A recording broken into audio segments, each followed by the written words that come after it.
Hey guys, Alpine Companies, just doing a little repair here. These floor joists, we've got a pretty tight crawl space.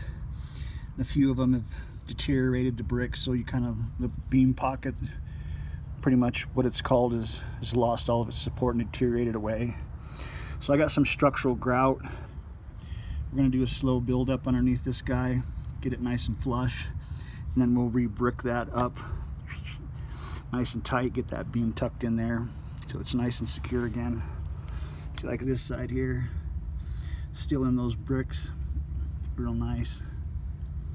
Same way here, I'll get this all nice and shored up.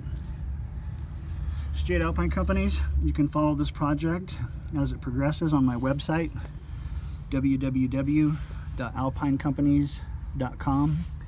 Click on my YouTube link and you can watch close to 2,000 videos of my other projects. Thanks for watching. Alpine, a little beam pocket repair.